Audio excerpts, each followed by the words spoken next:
오늘 또 우리 예배를 받으시고 우리에게 승리 영광을 허락하실 주님 앞에 감사의 박수 한번 올려드리기 원합니다.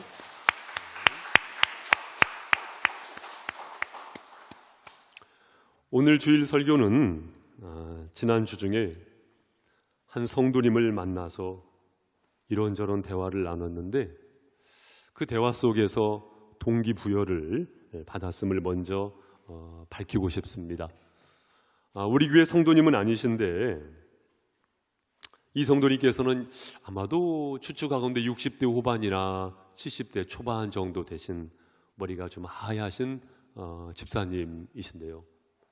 때로는 목회자가 우리 성도님들에게 가르치지만 또 목회자도 성도님으로부터 배움을 얻거든요. 제가 이 집사님으로부터 큰 배움을 얻었습니다. 그 집사님에 의하면 거의 반평생 정도를 어린이 교회 학교 교사로 이렇게 봉사를 하셨다고 합니다. 그런데 요 근래 들어서 어떤 생각이 드냐면 아이들하고 나이 차이가 너무 많이 나잖아요. 그러니까 대화를 해도 코드를 맞추기가 어렵고 아이들이 또 말을 또 잘 듣지도 않는 것 같고 너무나 힘에 겹다는 거예요. 가르쳐도 잘 가르치지도 못하는 것 같고 그래서 과연 이 교사로서 계속해서 이렇게 사역을 해야 할까? 그런 과정 속에서 한 번은 하나님께서 큰 깨달음을 주셨다는 것입니다. 어떤 깨달음을 주셨냐면 잘 가르치는 교사이기보다 충성된 교사가 되기를 하나님께서 원하신다. 이 충성된 믿음의 사람, 충성된 믿음의 사람이 되기를 원하신다 라는 그러한 깨달음을 얻게 되었다는 거예요. 제가 그 말씀을 들으면서 중요한 것은 충성이구나. 무엇이구나? 충성이구나. 나도 사역을 하면서 목회를 하면서 내가 잘하려고 했는가? 과연 하나님 앞에 충성하는 목회를 했는가? 이것을 돌아보게 되더라고요. 내가 언변이 좋은 설교자가 되기를 원하는가? 과연 하나님께서 허락해 주신 귀한 말씀을, 이 귀한 말씀을 충직하게 전하는 충성된 설교자인가?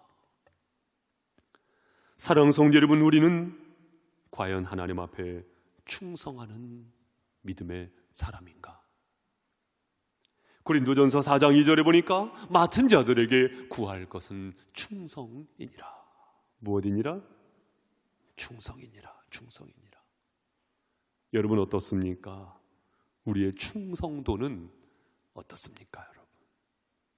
바라기는 오늘 말씀을 만나면서 우리가 충성하는 믿음의 사람으로서 새로운 영적 발돋움이 있기를 주님의 이름으로 소망합니다.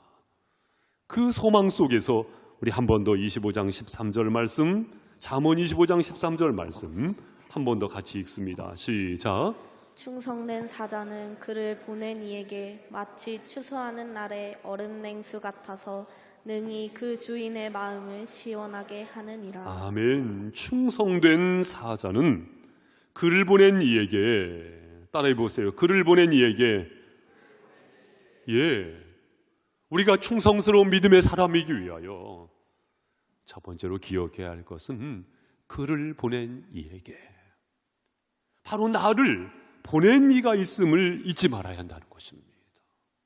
나를 보낸 이가 있음을 잊지 말아야 해요. 여러분 이 시간도 마찬가지입니다.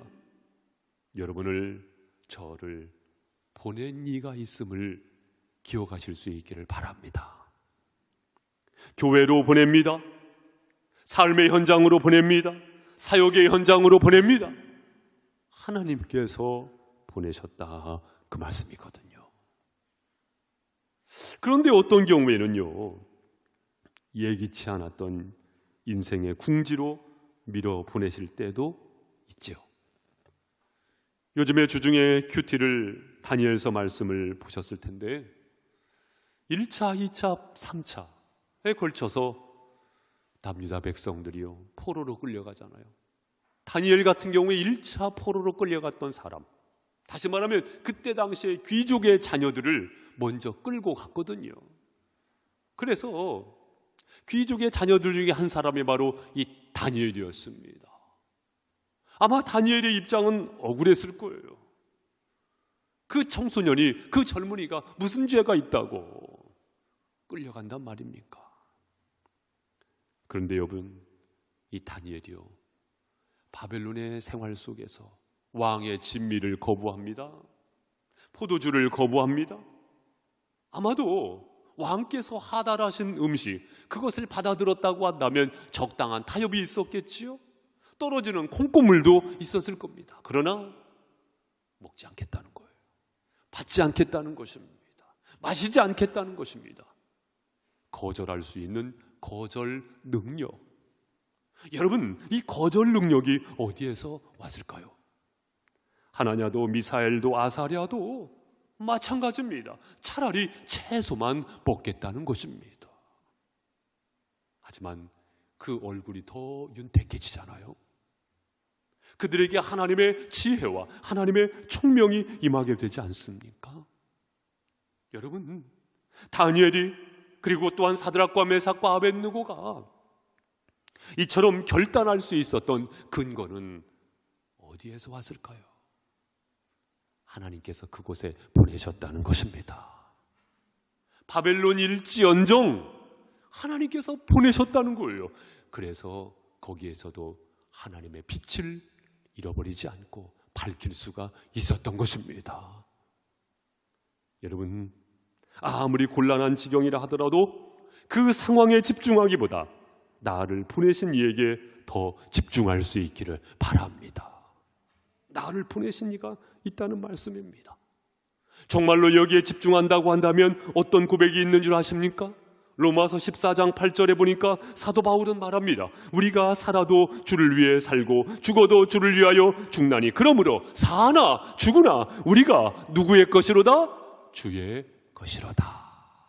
사나 죽으나 주의 것이로다.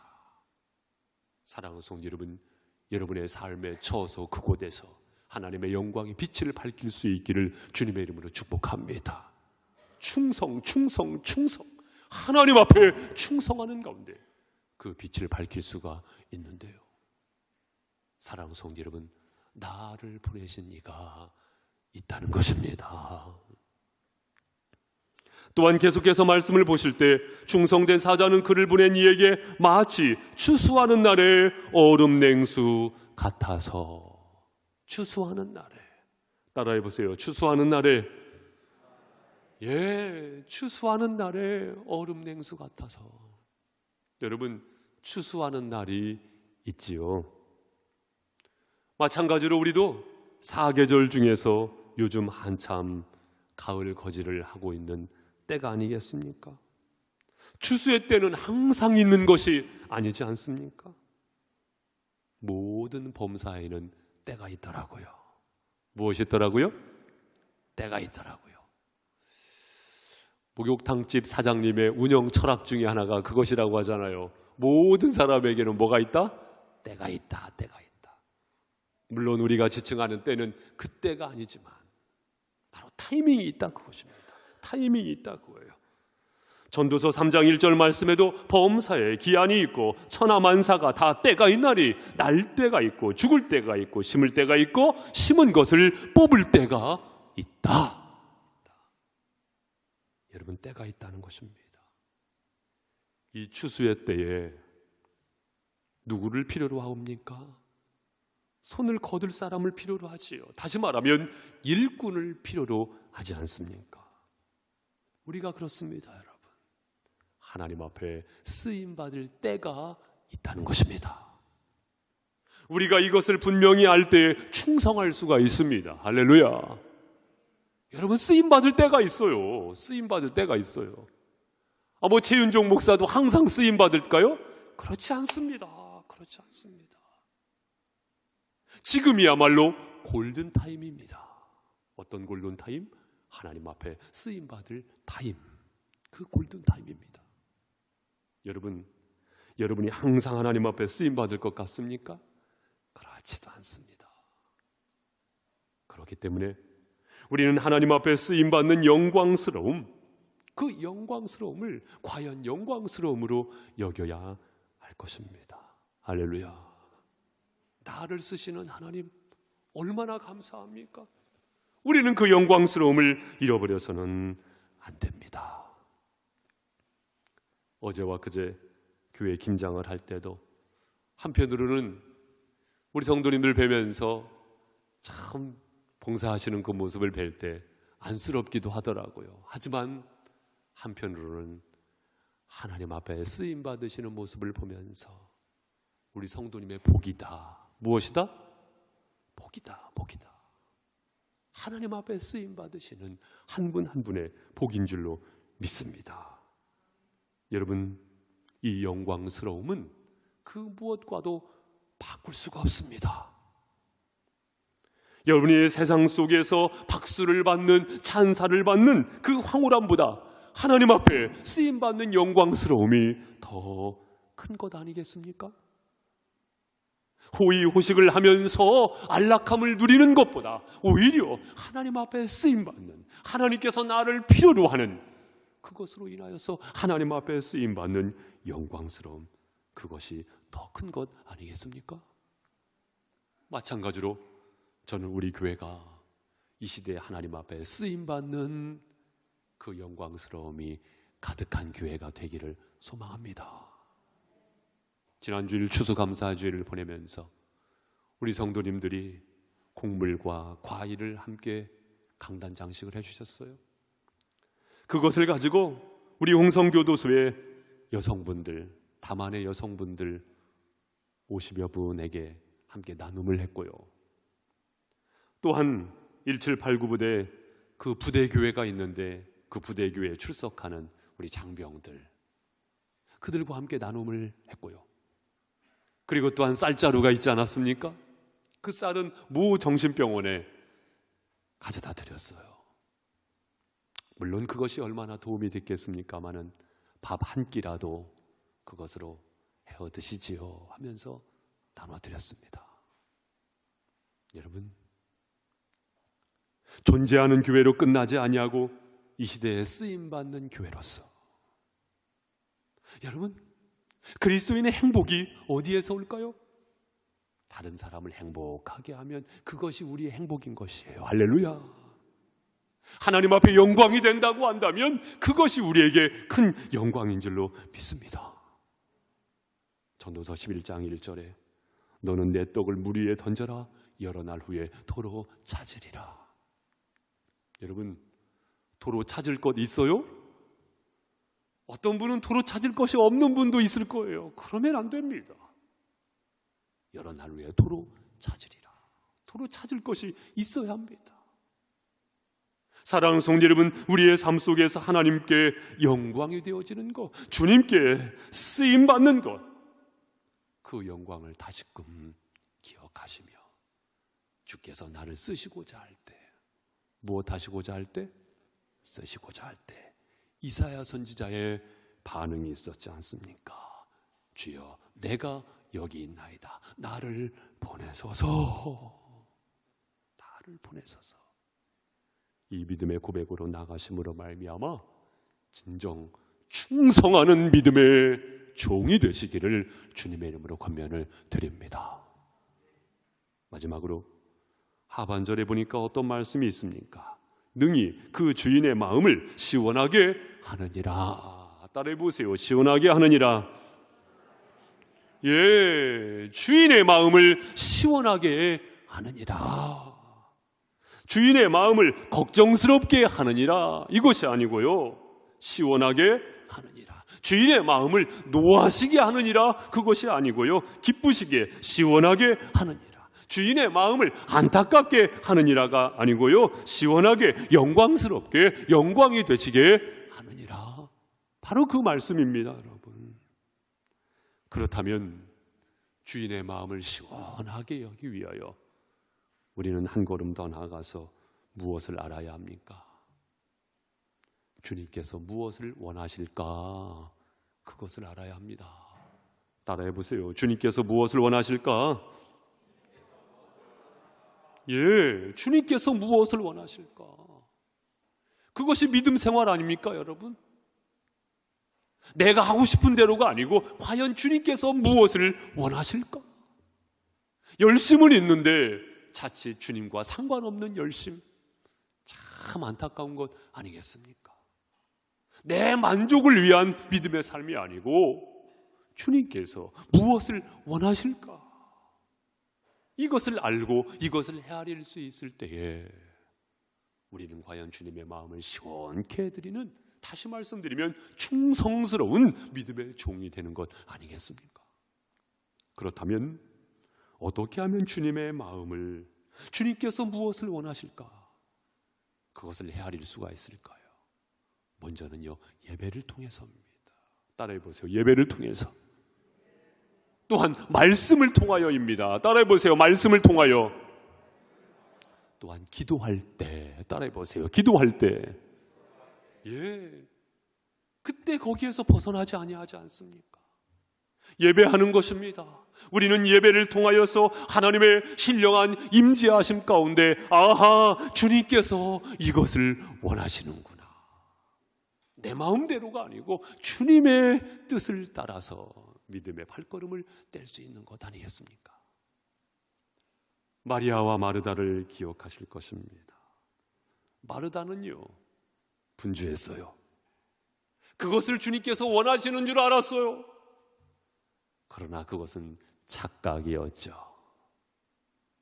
주님께서 원하시는 것은 무엇이었습니까? 주의 발치 아래서 말씀을 듣고 반응하는 것이었습니다. 다시 말하면 예배를 더 원하셨던 것이지요.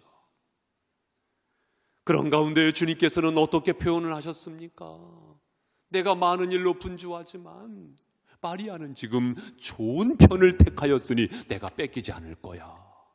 심지어는 이렇게 말씀하지 않으셨습니까? 좋은 편. 예배야말로 좋은 것인 줄로 믿습니다. 주님 보시기에 좋은 것. 왜요?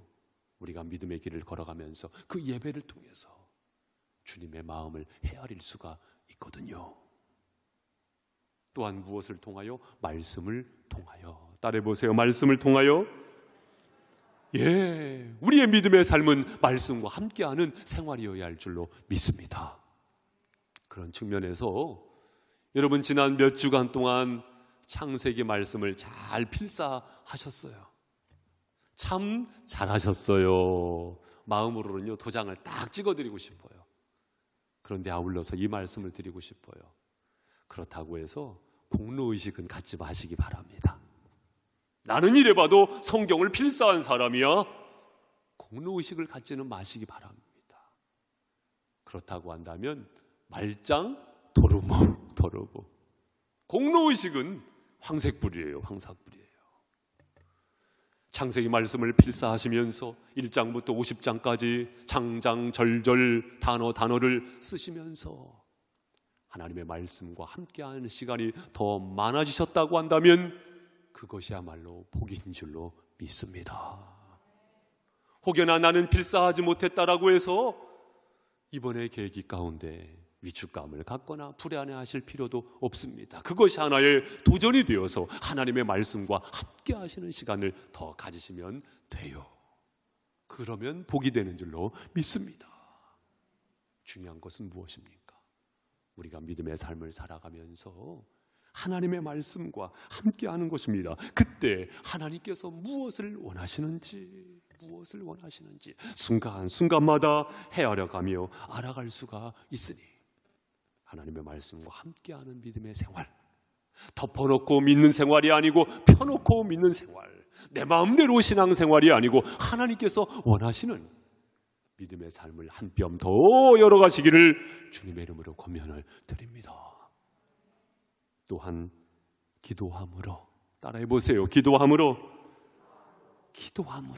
우리 예수님께서도 겟세마네 동산에서 땀방울이 핏방울이 되도록 기도하셨잖아요. 하물며 내가 기도하지 않는다고 한다면 얼마나 안타깝습니까, 여러분? 기도함을 통해서 주님께서 무엇을 원하시는지. 그곳이 골방이 되었던, 그것이 주님의 몸된 교회가 되었던 여러분의 기도의 장소를 확보하시고요, 기도의 시간을 확보하실 수 있기를 바랍니다. 목사로서는 되도록이면 교회에 나오셔서 기도하십시오, 이렇게 강조를 드리지요. 이렇게 좋은 기도의 처소가 있는데, 하나님께서 허락해 주신 기도의 처소가 있는데, 가능하시다고 한다면 하루에 한 번 정도는 교회에 나오셔서 기도하세요. 또한 여러분의 골방도 좋습니다. 하루 24시간 중에서 이 시간은 기도 시간 확보하세요. 그런 가운데 하나님은 내 아버지시잖아요. 그 아버지에게 간구도 하시고 때도 쓰시고, 또한 그런 가운데 하나님께서 영적 지각 가운데 열어주시는 그 은혜를 경험하십시오.